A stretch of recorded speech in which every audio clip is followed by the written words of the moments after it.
문재인 대통령이 공산주의자냐 아니냐, 문재인 대통령이 민주투사냐 아니냐, 문재인 대통령이 인권 변호사냐 아니냐 하는 이 세 가지 이념 문제에 대해서는 많은 사람들이 각자 생각을 가지고 있을 것으로 보이는데, 최소한 두 개는 확실합니다. 즉, 문재인은 민주투사가 아닙니다. 문재인은 가짜 민주투사입니다. 또 문재인은 인권 변호사가 아닙니다. 그건 뭐 더 말할 필요도 없죠. 세계에서 가장 잔인한 인권 탄압이 벌어지고 있는 북한의 우리 동포들의 고통에 대해서 김정은 편을 드는 자입니다. 그 정도로 끝나는 게 아니라 북한 주민들을 돕자고 하는 남한의 인권 운동가들을 탄압하는 자입니다. 그런 법까지 만든 자입니다. 인권 변호사는 가짜입니다. 그리고 민주투사라고 하는데, 대한민국에서 민주투사를 자칭하려면 그 조건이 있습니다. 공산당과 싸운 적이 있느냐? 공산당과 싸워야 대한민국의 민주주의를 지킬 수 있으므로, 공산당과 싸운 전력이 없으면은 그런 자가 민주투사를 자칭한다면은 그건 사기입니다. 그 다음에 공산주의자냐 아니냐, 이거는 면밀한 검토와 논의가 있어야 되는데, 최소한 고영주 변호사는 문재인은 공산주의자라고 확신한 사람입니다. 그런 발언을 했다가 명예훼손으로 고소를 당해가지고 지난 6년 동안 법정 투쟁 끝에 결국 대법원에서 이겼습니다. 대법원이 무죄 취지의 파기환송 선고를 한 겁니다. 여기에 대해서 고영주 변호사가 대표로 있는 자유민주당이 오늘 아주 의미 있는 광고를 냈습니다. 조선일보 사설면입니다.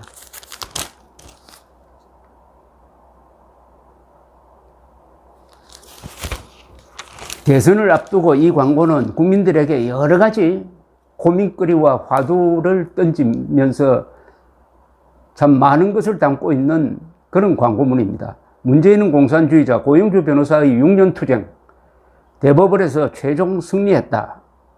자유민주당 대표 고영주 변호사의 문재인이 공산주의자인 근거 제시 발언에 대해 지난 16일 대법원은 무죄 최종 판결, 문재인 대통령의 21일 유엔 연설 종전선언 주장도 주한미군 철수로 자신의 공산주의 사상을 이 땅에 실현시키겠다는 건 아닌가? 라고 질문하고 있습니다. 종전선언을 하려면은 전쟁을 일으킨 북한 노동당 정권이 사과하고 배상하고 국군포로 돌려줘야 됩니다. 그리고 책임자를 처벌해야 됩니다. 남아있다면. 근데 그런 요구도 하지 않고 종전선언 하겠다고 하는 것은 주한미군 철수, 한미동맹 해체의 분위기를 조성하겠다는 걸로 봐야 될 것입니다. 이 광고문은 또 이렇게 이어집니다. 국민이 준 불소추 특권을 무기로 국민을 고소, 정치 보복 탄압하는 문재인 대통령, 국민 앞에 무릎 꿇고 사죄하고 국정에서 손 떼라.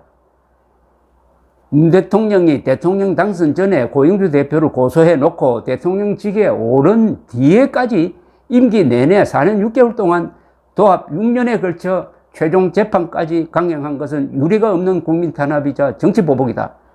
문 대통령은 2019년 자신을 비판하는 전단을 뿌린 청년 김정식 34살까지 모욕죄라고 고소하여, 또 고소한 게 더 있네요. 2년 동안이나 피가 마르게 하는 고통을 주었다. 이게 대통령이 할 행태인가? 내란 외환죄를 제외하고는 불소추 특권이라는 절대적 권한을 대통령에게 준 것은 오로지 국민과 국가만을 위해 일하라는 취지이지 국민을 괴롭히고 고통을 주는 데 사용하라는 게 아니다. 이게 바로 이거죠. 자기는 헌법으로부터 대통령 재임기간 국가반역죄 이외에는 국가반역죄만 형사소추 대상이고, 그 이외의 범죄 혐의에 대해서는 형사처벌 받지 않는다고 딱 해가지고 대통령을 보호해주고 있습니다. 그런데 자기는 헌법으로부터 근사한 방패를 하나 가지고 있으면서 그런 방패가 없는 국민들을 상대로 고소한다는 겁니다. 고소거리도 안 되는 거. 이런 비겁한 자가 어디에 있습니까? 원래 힘이 있는 사람은 너그러워야죠. 우리나라에서 가장 힘이 있는 사람이 힘없는 국민을 고소하면 되겠습니까? 이거는 도덕적으로 가장 비열한 인간이라는 겁니다. 그러면서 문재인 대통령은 왜 공산주의자인가? 고영주 대표의 법정정은 30여가지 근거사실 해가지고 쭉 나열했습니다. 왜 고영주 대표는 문재인 대통령을 공산주의자로 봤느냐? 첫째, 북한의 대남 적화 통일 전략에 부합하는 운동. 월남전에서의 미국 패배 및 월남 공산화 예언 실현에 희열을 느꼈다는 발언. 유엔 사령부 해체와 주한미군 철수로 직결되는 한반도 종전선언, 평화협정 체결 주장, 국가보안법 폐지와 북한 공산정권과 연방제, 아프간, 베트남처럼 미군 철수 후 대한민국 붕괴. 2. 통진당 해산의 결정적 근거인 북한식 사회주의 사상인 진보적 민주주의 지향. 3. 공산주의자가 보이는 운동상 공통특징. 내란 선동범 이석기를 2번에 걸쳐 가석방 또는 사면하는 등 공산주의자에 대한 호감 표시. 공산주의 운동인 불임사건 관계자들과 평생 동지를 맺음. 4. 대통령 취임 후의 공산주의자 성향 표출. 북한 추종 주사파 집단인 전대협 및 한총련 등 운동권 인물들을 청와대 비서관으로 대거 배치. 북한 의전 국가원수 김명남에게 공산주의자인 신영복을 사상적으로 존경한다고 발언. 맞네요. 북한의 핵 폐기 의사가 없음이 확인되었음에도 대북 지원을 계속 강행. 한미동맹을 해친 산불 약속. 미사일 방어체제 편입 거부. 사드 추가 배치 불허. 한미일 군사동맹 거부. 대한민국 헌법에서 자유를 삭제하는 개헌을 시도하고 역사교과서에서 자유를 삭제. 1948년 8월 15일 대한민국이 건국된 사실을 부정. 여기에 제가 보태려면 한 20개는 보탤 수 있겠습니다. 하필 홍범도, 그 다음에 김원봉 같은 공산주의자를 존경하고 이승만, 박정희 같은 반공주의자를 싫어하는, 또 국정원장 중에서 김정은과 맞섰던 사람들을 골라내듯이 해가지고 감옥에 보낸 이 정권. 이것도 문재인 대통령은 왜 공산주의자인가 라는 여러 가지 근거에 포함되어야 할 것으로 저는 그렇게 생각합니다. 불소추 특권 대통령이 국민을 고소하고 탄압하는 종북 독재 정권 문재인 정권을 타도합시다 라고 이렇게 되어 있습니다. 이제 문재인은 내려가는 권력이고 고영주 변호사는 자유민주당이란 정당을 만들었으니까 훨씬 더 힘이 센 사람이 되었습니다. 고영주 변호사가 이제는 칼자루를 잡았습니다.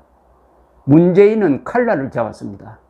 계속 문재인은 공산주의자냐, 이런 문제를 앞으로 고영주 변호사가 제기할 때 방어수단이 있습니까? 문재인이 방어수단이 있습니까? 곧 한 시민으로 돌아갈 텐데, 자, 이런 걸 보면서 앞으로 대통령 선거에서 간첩이나 공산주의자나 정신병자가 대통령이 되면은 대한민국이 순식간에 망할 수가 있습니다. 청와대는 비행기의 조종실과 같습니다. 그 조종실에 간첩이나 공산주의자나 정신병자가 들어가면서 이 비행기를 몰면은 어떻게 되겠습니까? 이런 사태를 막는 방법은 하나 있습니다. 선거운동 과정에서 대통령 후보들의 사상 검증을 철저하게 하는 겁니다. 제도적으로 하는 겁니다. 의무화하는 겁니다.